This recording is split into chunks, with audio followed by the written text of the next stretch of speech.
In many moments of our lives, we may feel the weight of doubt when we find ourselves in financial difficulties. For those who consider themselves chosen by God, these trials can be even more disconcerting. Questions begin to arise. If I am chosen, why am I facing so much hardship? If I am truly called by God, why am I struggling to meet my basic needs? These questions are natural. After all, there is an expectation that those who are chosen and favored by God will live a life of abundance.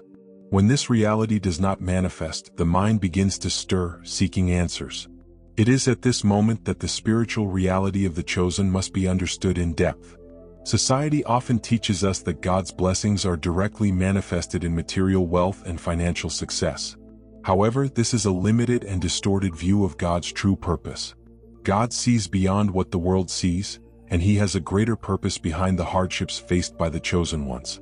When financial scarcity appears, it is not a matter of punishment or abandonment. On the contrary, it may be the path God has chosen to mold, teach, and prepare. The chosen are those who carry a special mission, a unique calling, and therefore, their journeys do not follow the usual pattern. Throughout the Bible, we see examples of great figures who endured long periods of lack and hardship before reaching their promises. These stories show us that trials are an inevitable part of the spiritual walk, a tool that God uses to refine character and develop faith. Think of David, who, before becoming king of Israel, fled from Saul and lived as a fugitive, without a home, without security, often unsure of where his next meal would come from. Think of Joseph, who was sold as a slave, wrongfully accused, and thrown into prison. Both were chosen by God for great things, yet they faced periods of extreme scarcity. These stories are not tales of defeat but of preparation. Like them, the chosen ones of today face periods of trial that, when seen from the right perspective, reveal God's greater plan for their lives. What we need to understand is that the reality of the chosen goes beyond what the eyes can see.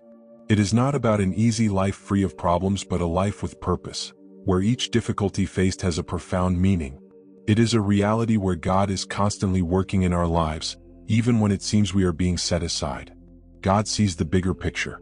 He knows what is necessary to prepare us for the future He has reserved for us.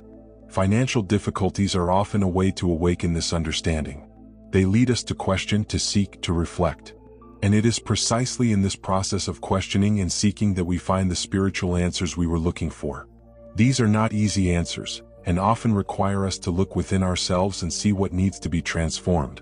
The chosen ones are those who have the potential to carry great spiritual responsibilities.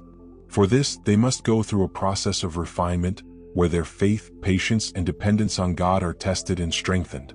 Financial trials are not a curse but a blessing in disguise, an opportunity to deepen our connection with God and understand that our lives have a purpose that goes beyond material circumstances.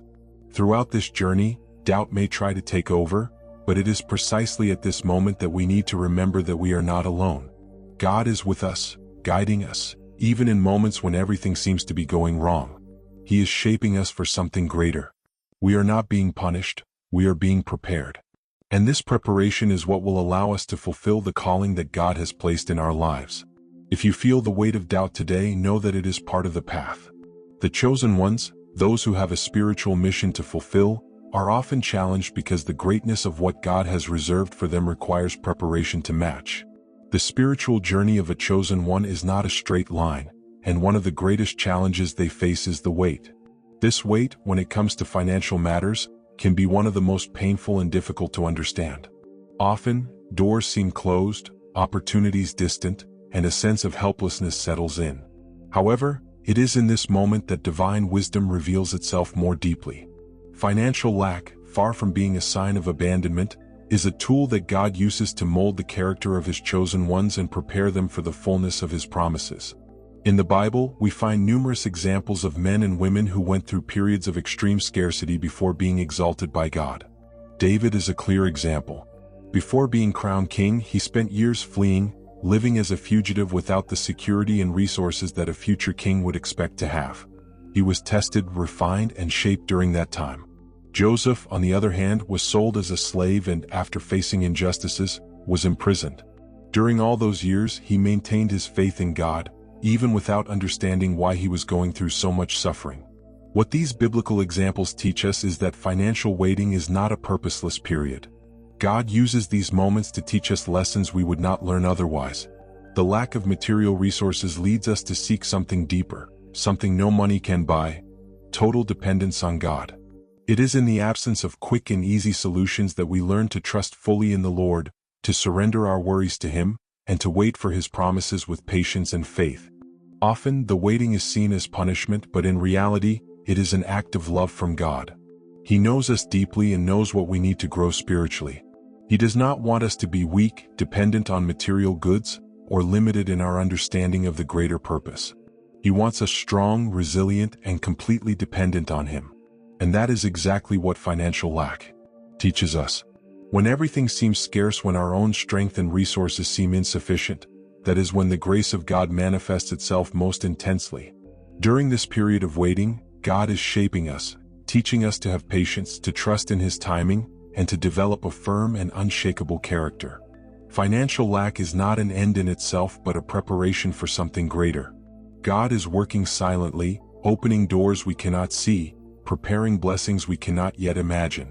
But for us to receive everything He has prepared for us, we must be ready, and it is this readiness that He is cultivating in us during the wait. When we look at the Scriptures, we see that God never abandoned His own. Even in the most difficult moments, when everything seemed lost, He was there, caring, sustaining, and preparing. Joseph, for example, spent years in prison before being exalted to the position of second in command in Egypt. Had he not gone through this period of trial, he would not have developed the wisdom, patience, and maturity necessary to lead with justice and compassion. David also learned to be a humble and dependent leader on God during his years of fleeing. These men not only survived the wait but spiritually thrived because of it. God calls us to follow this example. When we face financial difficulties, He invites us to see beyond what the eyes can perceive. He calls us to trust in His wisdom, to believe that He is preparing us for something greater. And while we wait, He teaches us to depend more on Him, to develop our faith, and to become leaders and servants shaped by His hands, ready to fulfill the calling He has for our lives. Divine wisdom in financial waiting is a reminder that God's timing is not our timing. He works on His terms, and His promises are fulfilled at the right moment, not a second before or after. True wisdom lies in recognizing that even in lack, God is present, caring for us and preparing us for the blessings that are to come. In a world that often equates success with material goods and financial stability, it is easy to lose sight of what true prosperity means in God's eyes. Society bombards us with messages that having more money, more properties, and more power is the path to happiness and fulfillment. However, for the chosen ones, this materialistic narrative often disintegrates when confronted with the reality of their own lives. Financial scarcity can be unsettling, especially when one believes that following God's path should bring abundance in all senses. But what many fail to realize is that true wealth does not lie in what can be accumulated on the material plane but in the treasure stored on the spiritual plane.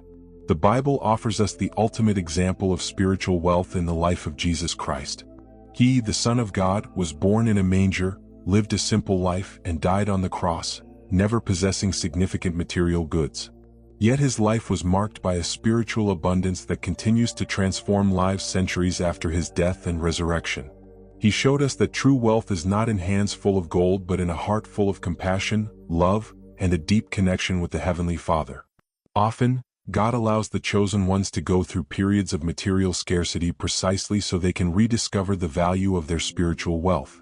The lack of resources forces us to depend less on our abilities and more on God, who is the true source of provision. Jesus brilliantly emphasized this truth in Matthew 6 verses 19 to 21, where He says, "Do not store up for yourselves treasures on earth, where moths and rust destroy, and where thieves break in and steal. But store up for yourselves treasures in heaven, where moths and rust do not destroy, and where thieves do not break in and steal. For where your treasure is, there your heart will be also." Here, Jesus calls us to a deeper understanding of what truly matters. When our hearts are fixed on material treasures, we are investing in something temporary and unstable. However, when we seek to accumulate spiritual wealth, such as faith, wisdom, love, kindness, and compassion, we are investing in something eternal. And that is exactly what God wants us to understand during our periods of financial scarcity. He is not depriving us of material resources out of cruelty, but rather teaching us to value what truly matters: our relationship with Him and the spiritual growth that results from this journey of faith. God's true provision is spiritual. It manifests in the strengthening of our faith, the peace that surpasses all understanding, and the certainty that, regardless of external circumstances, we are safe in the hands of our Creator. Financial scarcity is often a catalyst for this discovery.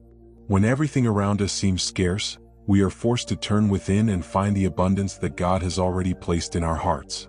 This truth is also illustrated in the life of Paul, who wrote in Philippians 4 verses 12 to 13, "I know what it is to be in need, and I know what it is to have plenty.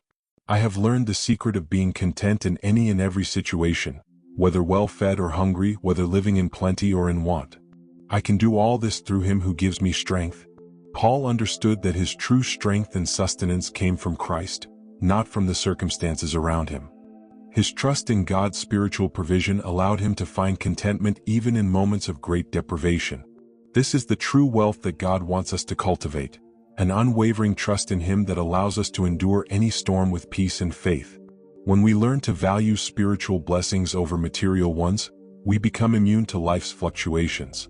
Financial scarcity no longer shakes us because we know that, in what truly matters, we are overflowing. God can indeed bless us with material resources, but these are secondary compared to the spiritual riches He offers. Often, He withholds material blessings until we are ready to receive them with the right attitude. He wants to ensure that when we are finally blessed with abundance, our hearts are firmly rooted in Him and not in the possessions we hold. So, if you are going through a period of financial difficulty, see it as an opportunity to deepen your connection with God. Use this time to cultivate the spiritual virtues that truly matter. Trust that God is providing for you in ways you may not see at the moment but that are infinitely more valuable than any material wealth. In times of greatest scarcity, when material resources seem to vanish and the weight of circumstances becomes difficult to bear, something deeply transformative can happen. This process of transformation is not visible at first glance, but it gradually reveals itself as a spiritual forge, where difficulties shape the character of those who were chosen for a greater mission. Financial challenges, far from being punishments or signs of abandonment, can be used by God as tools to refine empathy and prepare the chosen to become compassionate and resilient leaders. Think of the great biblical figures who went through periods of poverty or deprivation before reaching their true vocation. David, who was anointed king, spent years fleeing, living in caves, and facing all sorts of adversity. He knew what scarcity was, both materially and emotionally. However, it was precisely during this time of tribulation that God prepared David to be a king who understood the pain of his people. The same can be said of Joseph, who was sold into slavery and, after facing injustices, was imprisoned. The suffering that Joseph endured prepared him to govern with wisdom and compassion. These examples show us a profound truth. Scarcity is not just a difficult phase to be overcome but a divine preparation for something greater. Those who have been chosen by God are often molded in adversity because it is on this barren ground that true empathy blooms. When you feel the pain of deprivation, the weight of financial uncertainty, and the vulnerability of scarcity, something within you begins to transform. You begin to understand, in a very personal way, what it is to walk in darkness. And it is this experience that enables you to lead others who are also lost or suffering. True empathy is born of experience. There is no theory or explanation that can replace the real experience of suffering. When you experience scarcity, your perception of the world changes. You become more sensitive to the struggles of others. Arrogance and pride, which can easily arise in times of abundance, are replaced by humility and compassion. God uses these periods of difficulty to strip the chosen ones of any traces of superiority or self-sufficiency. He leads us to a place where we depend entirely on Him, and it is in this dependence that we find true strength and purpose. Furthermore, scarcity prepares the chosen to exercise leadership with the heart, not with the heavy hand of power. When you understand the pain of deprivation, you are able to lead in a way that considers the needs and frailties of others. You do not lead to dominate or impose your will but to serve, just as Jesus taught. He said in Mark 10 verses 43 to 45, "Whoever wants to become great among you must be your servant, and whoever wants to be first must be slave of all. For even the Son of Man did not come to be served, but to serve, and to give His life as a ransom for many." This kind of servant leadership is what the chosen are called to exercise. And this leadership can only be truly cultivated when we go through the fire of scarcity. Trials make us sensitive to the needs of others, and more importantly, they teach us to value what truly matters. When you go through the pain of lack, you learn not to take things for granted. You develop a gratitude that is impossible to build in times of abundance. And this gratitude, in turn, transforms you into someone who leads with integrity and authenticity. In addition to empathy, scarcity also teaches an important lesson about power and authority. The chosen are often called to occupy positions of influence, but for them to exercise this authority fairly, they must first understand what it means to lack power. Scarcity teaches us to value every opportunity that God grants us. It teaches us that leadership is not a right but a privilege. When someone who has been molded in scarcity finally assumes a leadership position, they do so with humility, knowing that their mission is to serve, not to dominate. Another crucial aspect is that, in scarcity, God teaches us to listen. When things are going well, it is easy for us to become distracted and lose sensitivity to God's voice. But when everything seems to fall apart and there is nowhere else to turn, we are forced to turn to Him. Scarcity forces us to slow down and pay attention to what God is teaching us. Often, it is in this place of scarcity that we receive the greatest revelations because our soul is hungry for answers, and only God can satisfy this hunger. The leadership born of scarcity is, therefore, leadership shaped by experience, empathy, and dependence on God. It is not leadership based on titles or positions but on service and compassion. When you go through scarcity, you understand that true power is not in the ability to accumulate wealth but in the ability to serve others with a humble heart. And it is precisely this kind of leadership that God is preparing for the chosen. He is shaping leaders who know pain, who understand suffering, and who can guide others with compassion and wisdom. So, if you are going through a period of financial scarcity, know that God is using this experience to prepare you for something much greater. He is shaping you, teaching you, and refining you so that when the right time comes, you can lead with a pure heart and a clear vision. Scarcity is not the end of the journey but the beginning of a transformation that will enable you to serve with compassion, integrity, and love. In a world where a person's value is often measured by the amount of material goods they possess, it is easy to fall into the trap of money idolatry. However, for the chosen, this is a temptation that God, in His infinite wisdom, seeks to protect. Money idolatry is not just a matter of material desire but also a spiritual distraction that can lead even the most devoted away from the true purpose of their lives. When we think of the word idolatry, we often associate it with the worship of false gods or images. However, the Bible warns us that idolatry goes far beyond that. Colossians 3 verse 5 tells us that greed is idolatry, meaning that the obsession with money and material possessions can become a substitute for God in our lives. This happens when we begin to place money at the center of our concerns, making it the source of our security, happiness, and even identity. And that is exactly where the danger lies. For the chosen, money can never be the main goal. God may, at many times, withhold material riches as a way of protecting those He has chosen from this type of idolatry. Financial lack, therefore, is not a punishment but a way of keeping the heart focused on what truly matters. When we do not have an abundance of material wealth to distract us, we are forced to turn to God as our source. And in doing so, we learn to depend on Him rather than relying on the things of this world that are fleeting.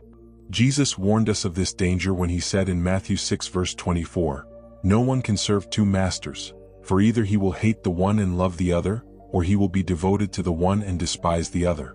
You cannot serve both God and money." This statement is clear and direct. Money can easily become a master in our lives, demanding our attention, our energy, and our heart. When this happens, we begin to prioritize material gain above our relationship with God, which is why He often withholds riches from the chosen.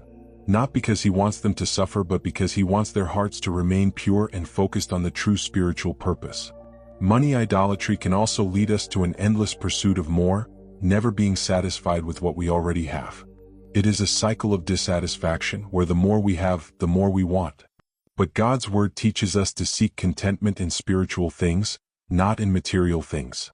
Philippians 4 verses 11 to 13 reminds us of Paul's words, "I have learned to be content whatever the circumstances. I know what it is to be in need and I know what it is to have plenty. I have learned the secret of being content in any and every situation." The secret that Paul learned is something that all chosen ones need to internalize. When we place God at the center of our lives rather than money, we find contentment regardless of our financial situation. True wealth, then, does not lie in the goods we accumulate but in the peace that comes from living according to God's purpose. This is the great lesson that financial trials bring, the understanding that money is ephemeral, and if we are not vigilant, it can easily lead us away from what matters most, our connection with the divine. But what happens when God allows the chosen ones to prosper materially? Does the danger of money idolatry disappear? On the contrary. When God blesses someone with wealth, that person becomes even more vulnerable to the temptations of greed and pride. Material abundance can lead to spiritual pride, where we begin to believe that we succeeded by our own merits, forgetting that everything we have is given by God. The Bible is clear in reminding us that pride comes before a fall, Proverbs 16 verse 18, and many are those who, upon being blessed with riches, ended up straying from their true purpose. This is why God, in His infinite wisdom, sometimes allows the chosen to experience financial scarcity. He does this to protect their hearts from pride and idolatry so they can focus on what truly matters: spiritual growth and their connection with Him. This divine protection is a way of ensuring that the chosen do not get lost in the temptations of this world but remain firm in their spiritual mission. There is also another important aspect of this divine protection against money idolatry. It frees us from worldly concerns and allows us to live with more lightness and purpose. When money ceases to be an obsession, when we stop seeing it as the center of our lives, we experience a spiritual freedom that is unparalleled. We are no longer bound to the pressures of accumulating, competing, or measuring our worth by what we possess. Instead, we find our true identity and security in God. This freedom is what allows the chosen ones to live a life of simplicity and detachment without being bound to the world's standards. While many around us may strive to accumulate goods and achieve wealth, the chosen understand that true treasure lies in the spiritual realm, not in the material. This does not mean that money itself is bad or that the chosen should live in poverty. It means rather that money should be seen for what it is: a tool, not an end in itself. By protecting the chosen from money idolatry, God is also teaching a valuable lesson about where we should place our hearts. Jesus said in Matthew 6 verses 19 to 21, "Do not store up for yourselves treasures on earth, where moths and rust destroy, and where thieves break in and steal. But store up for yourselves treasures in heaven, where moths and rust do not destroy, and where thieves do not break in and steal. For where your treasure is, there your heart will be also." Therefore, if you are going through a phase of financial scarcity, do not see this as a punishment but as divine protection. God is teaching you to place your treasure in heaven, where it is safe and where your heart will be truly aligned with the spiritual purpose. He is preparing you for a life of spiritual freedom, where money has no power over you, and where you can live fully in accordance with His will. Simplicity is one of the greatest spiritual gifts that the chosen can embrace on their journey.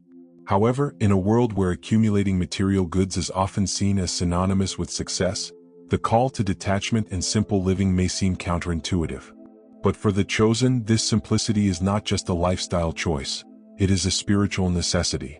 Simplicity frees the soul from the snares of this world and allows the chosen to live according to eternal principles without being distracted by possessions or earthly desires.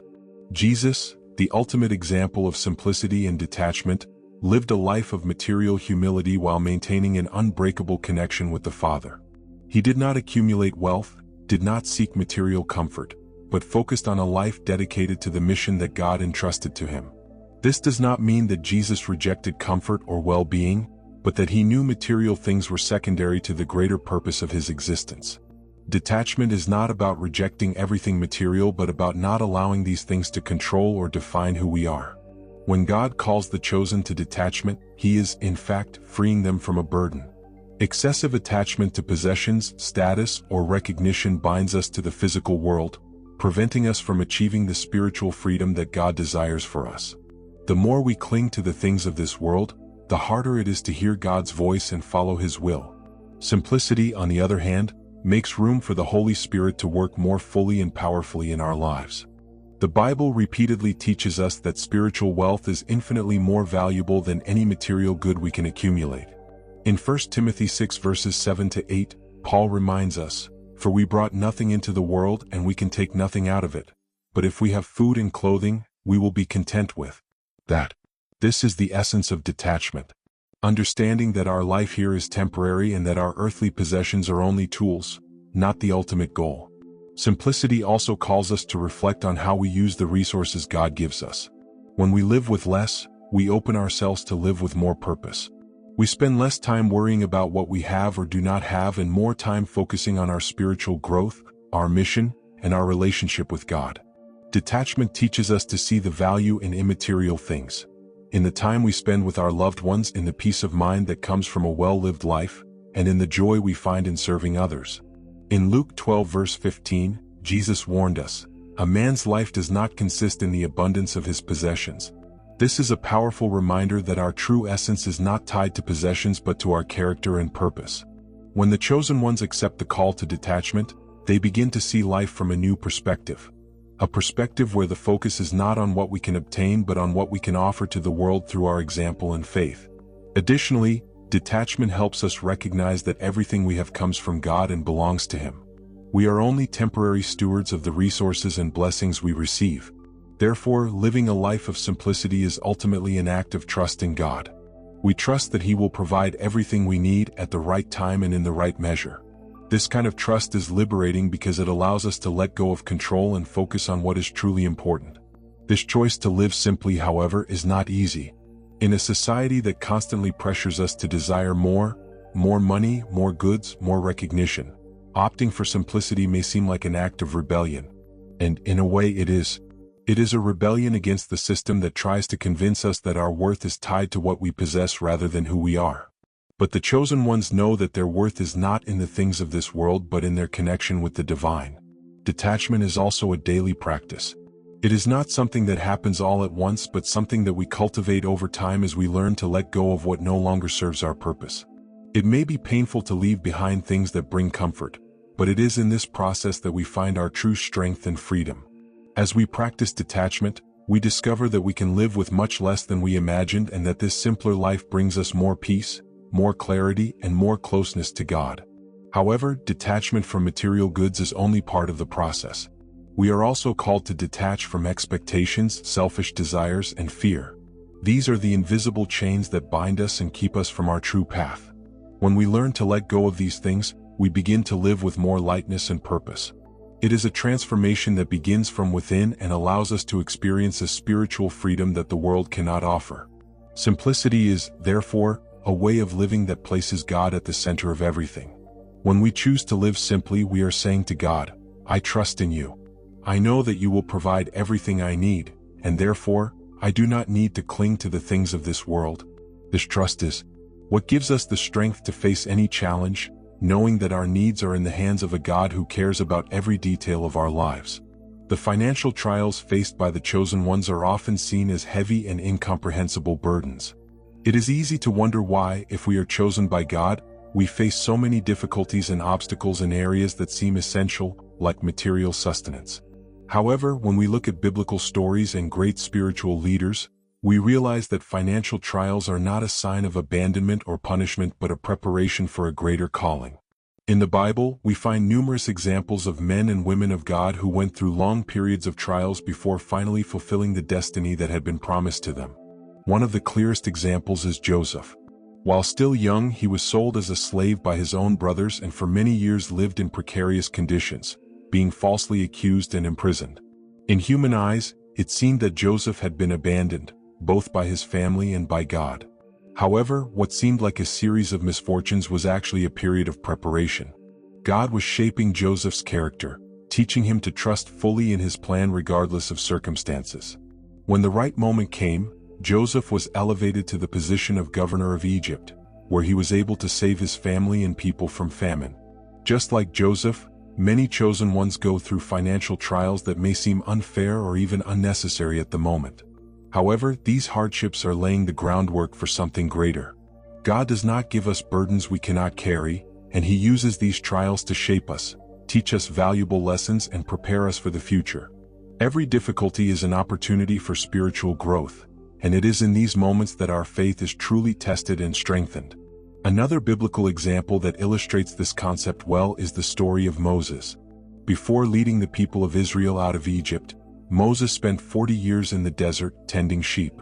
He who had grown up in the luxury of Pharaoh's palace was brought to a place of simplicity and scarcity. This period of isolation and apparent anonymity was actually a time of spiritual and emotional formation. It was in the desert that Moses learned the lessons of humility, patience, and total dependence on God, qualities he would need to fulfill his role as leader and liberator of Israel. The financial trials we face today can be seen in the same way. They are not the end of the line but a period of learning and preparation for something greater that God has reserved. Like Moses, we may be called to go through a personal desert, where we learn to deal with scarcity, trust God for our daily needs, and develop the emotional and spiritual skills that will prepare us for our future calling. These times of trial also shape our patience and resilience. When we go through hardships, we learn to trust in God's timing and understand that He has a purpose in everything He allows to happen in our lives. The patience we cultivate during these waiting periods is one of the most important virtues for the chosen, as it teaches us not to act impulsively or desperately but to wait with confidence and serenity for the moment when God will lift us up. Moreover, resilience is an essential quality for those who are called to great things. Financial difficulties teach the chosen to be resilient, not to give up in the face of adversity, and to continue trusting in God even when circumstances seem insurmountable.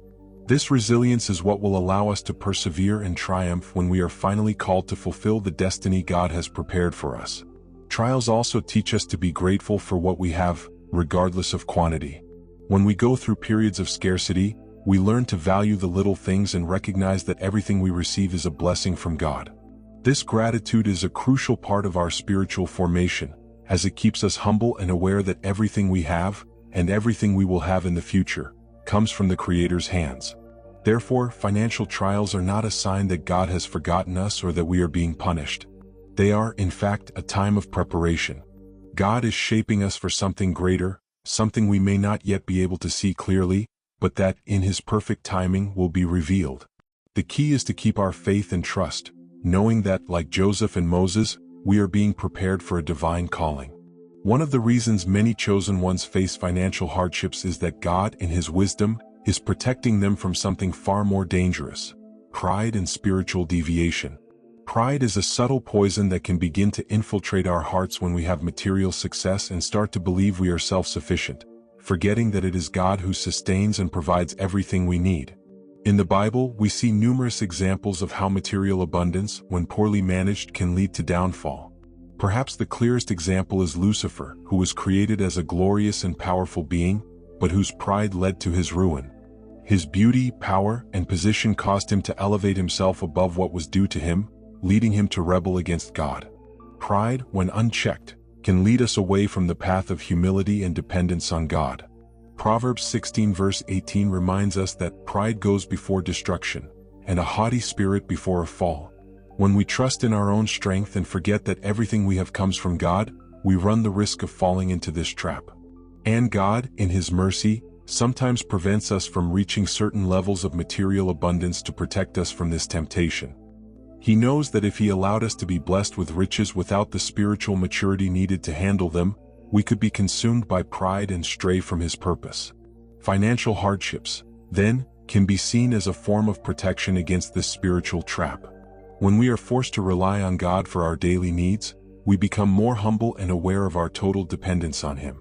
This humility is one of the most important qualities that the chosen ones must cultivate, as it keeps us grounded in the reality that, without God, we are nothing and can do nothing. Jesus, the ultimate example of humility, chose to live a life of simplicity and material detachment. He could have come into the world as a king, surrounded by riches and power, but He chose to be born in a manger, live as a carpenter, and walk among the poor. His life was a clear example that true greatness lies not in the accumulation of material goods but in submission to God's will and the practice of humility. Furthermore, the lack of wealth helps us to keep our hearts and minds focused on what truly matters: our relationship with God. When we have abundance, the human tendency is to become distracted by the pleasures and comforts that money can provide. We can easily begin to place our trust in material things rather than in God. On the other hand, when we go through periods of scarcity, we are constantly reminded that we depend entirely on the Lord for everything we need. This continuous dependence keeps us spiritually attuned and prevents us from falling into the error of thinking we can live without God's grace. Another important aspect of divine protection against pride is that it helps us to keep our hearts pure and our mission clear. When we are chosen by God to fulfill a greater purpose, it is essential that our minds and spirits are aligned with that calling. If we are distracted by wealth and material comforts, we may lose sight of the divine purpose for which we were created. By temporarily depriving us of certain comforts, God is helping us to stay focused on the mission He has given us without the distractions that could lead us astray. The very prayer of the Our Father teaches us this lesson of dependence and humility. Give us today our daily bread. Matthew 6 verse 11. This simple phrase encapsulates the essence of trusting God for our daily needs. We do not ask for excessive wealth but rather enough to sustain us. And when we live with this mentality, we learn to be grateful for what we have, even if it is not abundant in the world's eyes. This gratitude protects us from pride and keeps us aligned with God's will. Furthermore, God knows that if He gave us more than we could bear at the moment, it could lead to spiritual deviation. Just as a loving father does not give his child something they are not yet ready to handle, God, in His wisdom, withholds certain material blessings until we are prepared spiritually and emotionally to receive them. This time of waiting is not a punishment but a preparation. We are being shaped, taught, and strengthened so that when we are finally blessed with abundance, we can handle it with wisdom and humility. Material abundance can be a blessing, but it can also be a test. Like the Israelites in the desert who were tested with daily manna, God teaches us to trust Him one day at a time. When we are in a position of scarcity, we are forced to turn our attention to heaven in search of provision. And in doing so, our faith grows, our dependence on God deepens, and our gratitude expands. Therefore, financial difficulties can be seen as a form of protection against the dangers of pride and spiritual deviation. They keep us humble, dependent, and focused on what truly matters. Instead of questioning why God withholds certain material blessings, we should recognize that He is protecting and preparing us for something greater. When our character is fully shaped, He will bless us according to His perfect will and at the right time. The financial trials faced by the chosen are not mere coincidences or moments of bad luck, but a time of spiritual formation and refinement. Just as gold is refined in fire to become pure and valuable, the chosen are also subjected to this process of purification in their journeys. These difficulties are comparable to the spiritual desert that many biblical figures faced. The desert, in the Bible, is often the setting for profound transformation, a place where God molds His servants so they are ready to fulfill their greatest purposes. The journey through the spiritual desert is not easy. It is marked by privations, doubts, and a sense of isolation. But it is precisely in this place of vulnerability and scarcity that the chosen are shaped most powerfully. Moses, for example, spent 40 years in the desert before leading the Israelites to the Promised Land. During this time he was prepared, shaped to become the leader that God had planned for him to be. The same happens with the chosen ones today. Financial difficulties and moments of trial are instruments that God uses to shape our character, strengthen our faith, and prepare us for a greater calling. Spiritual refinement also involves patience. Financial trials can be long and exhausting, and it is in this moment that many may begin to question God's timing. But what we sometimes see as delay, God sees as preparation. He is not just testing our faith but also teaching us to depend entirely on Him. Waiting teaches us humility, trusting God's perfect timing, and keeping our focus on what truly matters. It is important to remember that no one leaves the desert the same way they entered. The time of financial trials is a time of transformation. At the end of this process, the chosen ones emerge stronger, wiser, and more resilient. Their faith is strengthened, their ability to handle challenges is expanded, and their understanding of the divine plan deepens. The suffering and hardships are not in vain. They are part of God's plan to prepare His servants for something greater. The desert is the place where faith is refined and character is shaped. This process of refinement not only strengthens the chosen ones but also prepares them to receive future blessings. Those who go through the desert are being prepared to manage wisely and responsibly the blessings that God has in store. It is in times of scarcity that we learn to value the right things, to manage carefully, and to keep our hearts firm in the greater purpose that God has called us to fulfill. By understanding this time of spiritual formation, the chosen can face their financial trials with a new perspective. Instead of seeing these trials as a burden, they can begin to see them as an opportunity for growth and refinement. Just as the potter shapes the clay into something beautiful and useful, God is shaping his chosen ones for great works. And this process, though difficult, is necessary for us to fulfill our destiny with integrity, wisdom, and strength. We reach the essence of why the chosen ones face these trials and difficulties, especially in the financial realm. All these struggles, all this suffering, are part of a much larger plan, a divine purpose that God is weaving over time. When we look at financial difficulties only from an earthly perspective, it is easy to fall into the trap of seeing these moments as punishments or as a sign that something has gone wrong. However, when we change our perspective and begin to see these trials through the spiritual lens, we realize that each challenge faced is, in fact, an essential piece of a great heavenly puzzle. The greater calling that God has for the chosen ones is not something small or superficial. It is something grand, something that involves impacting lives, changing destinies, and ultimately fulfilling the divine will in ways that only the chosen can do. The Bible shows us countless examples of individuals who were shaped in their hardships to later be used by God in gigantic purposes. Joseph, for example, was betrayed by his own brothers, sold as a slave, unjustly imprisoned, and forgotten for years. But in the end, each of these painful moments was part of a larger plan. God was preparing Joseph to govern Egypt and save thousands of lives from famine. Joseph's journey teaches us that even in moments when everything seems lost, God is working silently, orchestrating something much greater than we can see at that moment. And it is the same with you.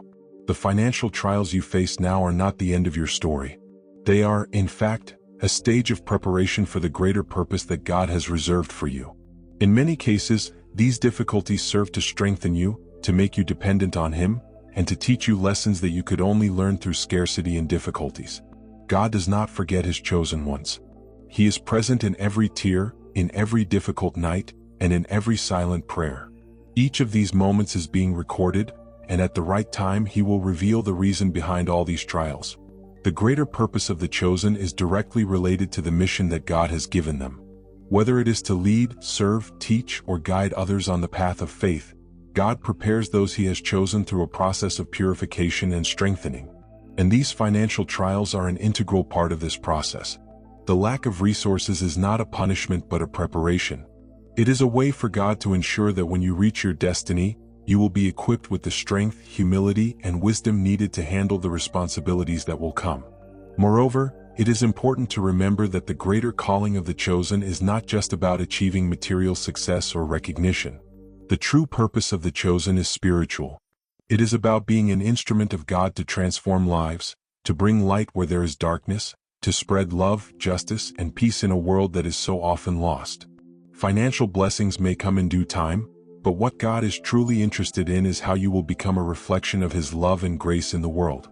As you go through these financial difficulties, always remember that your story does not end here. God has something much greater reserved for you, and each obstacle you face now is preparing you for it. The final purpose is not only about what you will achieve but about who you are becoming in the process. It is about the transformation of your heart, your mind, and your soul so that, at the right time, you can fulfill your calling with all the power and grace that God has already placed within you. As you look at your life, try to see beyond immediate circumstances. Look beyond the momentary lack and remember that, for the chosen, God always has a greater purpose in mind. Each stage of the journey is a step that brings you closer to this divine calling. And when the right time comes, you will see that it was all worth it. If you feel that this content spoke to your heart, if you identified with the journey of the chosen and understood that these trials are part of a greater plan, then I encourage you to follow this path with faith, patience, and resilience. The difficulties you face are not signs of defeat but essential steps toward the purpose that God has reserved for you. Always remember, God never abandons you, and in every challenge He is shaping you for something much greater than you can imagine. Now, I would like to invite you to continue this journey with us. Subscribe to the channel for more content like this, where we seek to bring messages of hope, faith, and spiritual strength. Like the video, activate notifications so you don't miss any new content, and above all, share your own experiences in the comments. We want to know what you have been facing, how you have overcome your battles, and how God has been working in your life. Together, we are a community of faith, seeking to strengthen and support one another on our journeys. Remember that you are not alone and that there is a greater purpose in every obstacle. Stay strong, keep believing because your spiritual victory is on the way. Thank you very much for watching and see you in the next video.